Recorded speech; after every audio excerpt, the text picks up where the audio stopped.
Think less but see it grow. Hello everybody, the Lawn Gnome is here and welcome to your May 2015 episode of 10 for 12. Once again, I'm very excited to do this one because it is a wonderful topic with a wonderful collaborative video.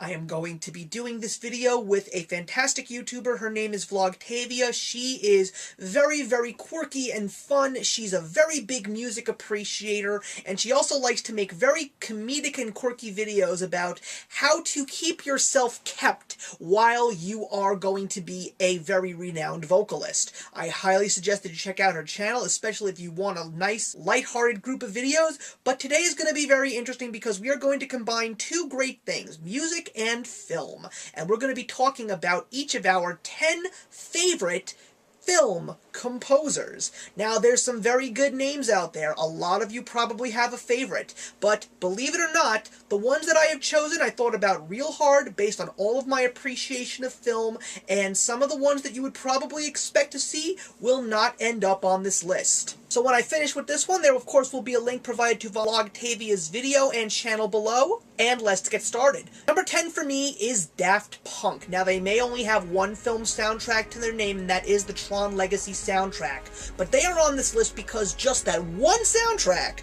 just blew my mind. I love the beautiful combination of techno and classic, and it really is one of the best albums that I actually have in my collection. Forget that it's a Daft Punk album, forget that it's actually a film soundtrack. It is just such a unique piece of work, and I recommend anybody, if you want to hear something definitely original and fresh, listen to the Tron Legacy soundtrack, and I'm hoping that Daft Punk will come back to do the third score for the third Tron soundtrack, and I'm also hoping that Daft Punk will do more work in the classical and film soundtrack genre in the future. Number 9 is a very unknown. His name is Steven Jablonsky. I appreciate him even though he may not have such great films behind him, like, unfortunately, the Transformers films, but he just brings this real epicness through the horns and through the strings. It's just something that James Horner and John Williams have done, but he just does it in such better and bigger fashion. If you listen to the soundtrack for Transformers, especially for the more recent Ender's Game,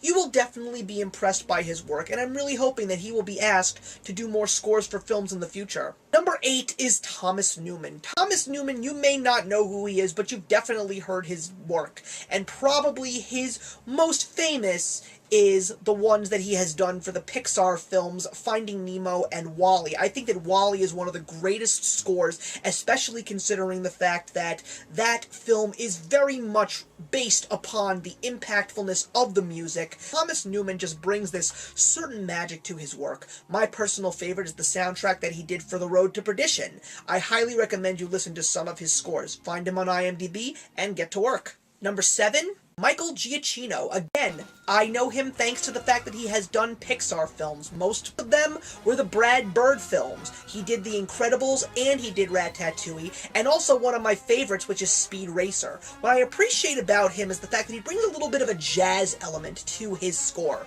and I really think that it makes things a little bit more lighthearted, a lot more exciting, especially when you're looking at films that come from someone like Disney. But he's a great composer. He's also done a lot more. There's plenty of work of his under his belt if you haven't heard much of his work, and I do highly recommend that you check him out. Number 6, someone who's truly gaining ground in the world of film soundtracks, and that's Alexandre Desplat. I first heard him when I watched the last 2 Harry Potter films, and I was just blown away by the work that he did. But now he's done so much, and he's gotten nominated for so many scores that he has done. Most recently, he got nominated for 2, and one was the Grand Budapest Hotel. I absolutely loved the fact that he did a score like that, because when you take a look at some of the more epic work that he has done, and then you hear a score like the Grand Budapest Hotel, he's diversified. He could do lots of different kinds of films. He could do drama, he could do comedy, and I'm really hoping to see him do a lot more in the future, and hopefully he will finally get his Academy Award. Number 5 is Howard Shore. He is just known to me as the man who made Lord of the Rings so much more epic. He was a real integral part to this entire package that came along with the acting, the cinematography, the action sequences, what have you. He just made this gorgeous score, and he extended it in the extended editions, not just in Lord of the Rings, but in The Hobbit as well. The Hobbit may not be as memorable as a soundtrack as The Lord of the Rings, but when you hear the Lord of the Rings soundtrack, you get transported to another world, and that's why he is such a great composer, even though he may not have done as much as some of the other composers out there. Number 4 is another favorite of mine. It's Trent Reznor and Atticus Ross. Only 3 soundtracks, but they have been soundtracks to very big films, all directed by David Fincher. I was so happy to see Trent Reznor because I love Nine Inch Nails, and I love the fact that he literally went from the rock music scene and he decided that I want to do film scores. And he was the very first man in heavy metal to actually win an Oscar for the Social Network soundtrack with Atticus Ross. The Girl with the Dragon Tattoo soundtrack and the Gone Girl soundtrack are both great. I wouldn't be surprised if more Fincher films are coming out with his name on the ballot, and I really hope that eventually another soundtrack will be created by Trent Reznor and Atticus Ross that will get them another Oscar, because they are truly unique composers, and even though you know their music, each and every one of their soundtracks is so different. Number 3 is Danny Elfman. He is one of the most original sounding out there. So much, in fact, that when you hear his music, you know that it is Danny Elfman. From the Batman theme to Beetlejuice, Edward Scissorhands, to Alice in Wonderland, to Dark Shadows, you know that that is a Danny Elfman score most of the time when there is a Tim Burton movie alongside it. Number 2 is probably one of the greatest composers of our time, and that is John Williams. What can I say about John Williams? Superman, Indiana Jones, Star Wars, Schindler's List, Angela's Ashes, Amistad, Jaws, Close Encounters of the Third Kind, E.T.